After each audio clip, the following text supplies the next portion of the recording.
All right, guys, stay tuned. We're going to install an Apex clutch system on a 2018 Harley Davidson Touring Bike.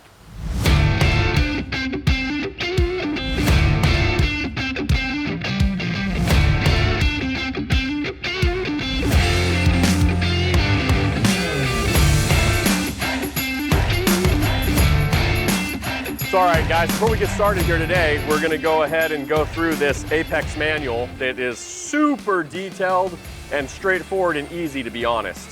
First off here, we've got all the tools we're going to need. We're going to need a Hex T Set, standard, not metric. We need a T27, a T70 Torx Bit, a torque wrench capable up to 170 foot-pounds, guys, a 10mm socket, a 1/2" socket, an 1 3/16 socket. We're going to need some SAE open-end wrenches, a hydraulic shop press, and a snap ring plier set. And that should get you everything you need to get this done. First step is to go ahead and take off your floorboard and then go ahead and remove your shifter arms here so you have better access to get your primary cover off. But you know, just for the record, I wasn't hired to be media personalities. So all right, guys, you're gonna go ahead and make sure you wanna drain your primary fluid as well. Once your oil's all drained out of this, you're gonna go ahead and you're gonna hit all your bolts here along the outside of your primary cover and pull your primary cover off. Be careful with the gasket. So you're gonna go get your 10mm and you start going and blasting stuff apart in here. So as you guys can see here, as I was talking about in some of our other videos, the OEM basket and clutch system here only has 3 springs, whereas the Apex system has a total of 6 springs. That gives you more adjustability in the stiffness of what you guys need or what you're working with. All right, guys, you're gonna use your T70 here and go ahead and get some stuff loosened up. Then you're gonna use your 1 3/16 back here on this back one on your clutch basket here, and don't forget this one here is reverse threads. So now that you've got your T70 undone up here at the front, you've taken your 1 3/16 off here at the back, I'm gonna go ahead and pull out the chain tensioner down here at the bottom. And that's a 1/2". And then what I like to do is when I take these out, I go ahead and adjust them and get them all the way down.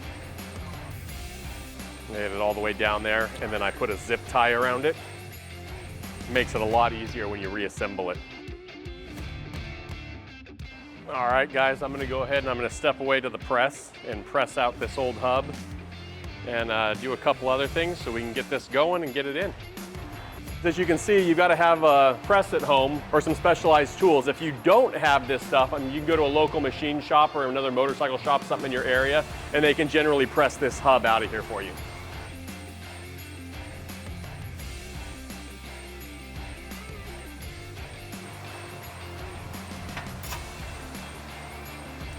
So as you guys can see here, you can see where it's starting to notch this hub. The new designed hubs here that have the pin in them, that is steel on steel, aren't going to notch like this.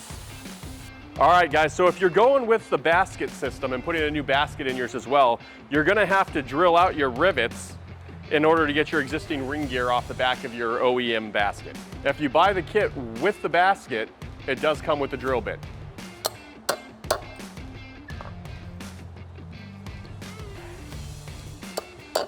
If you have a drill press, it'll make this a lot easier. I just want to make a note here though, that when you're drilling these rivets out, you're not going to completely drill the entire rivet out. You're only going to drill down just enough so that the head will be able to break loose easily with a chisel. So all right, guys, after you drill out those heads of those rivets and then knock them out with a chisel, boom, like magic, they come apart. So now we're going to take the clutch basket and we're going to attach it to your ring gear. It's specialized hardware completely designed to work with it all. You're going to go ahead and drop these into the basket. And as you can see, the basket is notched for these to fit into it. Then we're going to go ahead and we're going to flip it around here so we can get our screws on the back. And you want to put a little bit of red Loctite on there.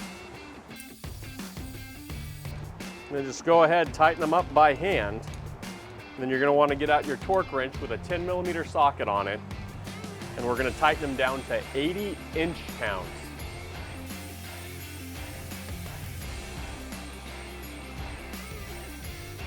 So all right guys, as you can see here, I went ahead and put my discs in a bag here and put some oil in it. So you go ahead and pre-soak these all out. We're going to let them sit for a while before we get it all assembled. As you can see, I got the main bearing pressed back in, and I have the provided C-clip that comes with it. You want to make sure you use the C-clip that comes with the basket, because the groove is cut differently than the OEM C-clip. So if you put the OEM clip in there, it will come undone. So now we're going to go back to the press and we're going to go ahead and press in our hub.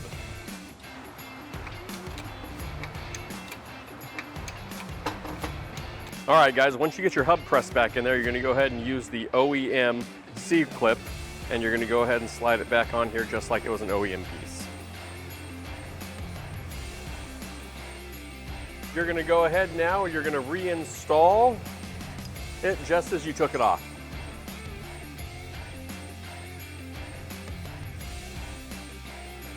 All right guys, we're going to go and get your torque wrench out, and we're going to go ahead and torque your stuff down. You want to make sure you put that red Loctite on there. So on this rear one, you're going to torque it down to 80 foot-pounds.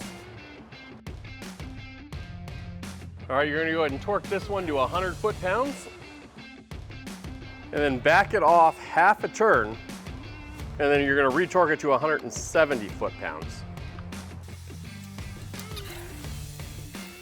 All right, we're going to go ahead and put the chain tensioner back in here, and make sure you guys torque those down to factory specifications. So we're going to go ahead and we're going to slide in here the savers. Super easy. They just slide right in there, open in towards the outside, tabs towards the center. All right guys, we're going to go ahead and get started with inserting our clutch pack here. And with the Rekluse clutches, you're always going to start with a steel disc and you're always going to end with a steel disc. You're just going to alternate between a friction disc and a steel plate and just kind of chug along with it until you get them all in there. So as you're assembling this clutch pack and getting it in here, if you notice any colored dots or any of the notches in it, that is all just part of the manufacturing process. There's no rhyme or reason or anything you guys got to line up or it meaning anything when you're installing your clutch pack.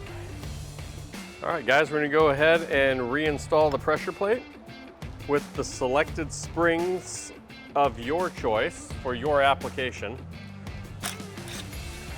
I'm going to go ahead and go with the 3 silver and the 3 red for my application. And these spring retainers that come with this set here are specifically designed to work with the Rekluse springs. So don't try and use any other springs or anything like that in here. You're going to want to use their stuff with their stuff. All right, you're going to make sure you torque these guys at 9 foot-pounds. All right, guys, got it all installed. Everything's torqued back to OEM specifications. We're going to go ahead and reinstall the primary cover, put some fluid in it, and then take it for a ride.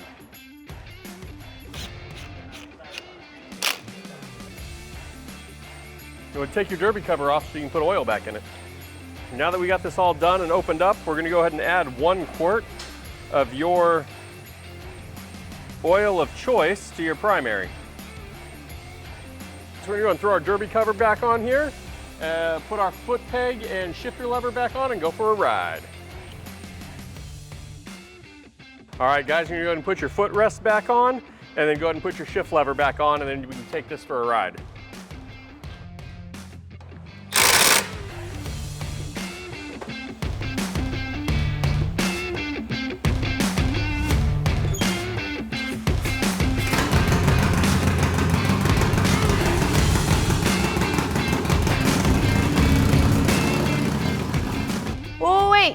Don't go anywhere until you like and subscribe to make sure you get notified every time we post our how-to videos, our product reviews, and all of our amazing interviews with your favorite racers and industry icons. I'll see you guys next time.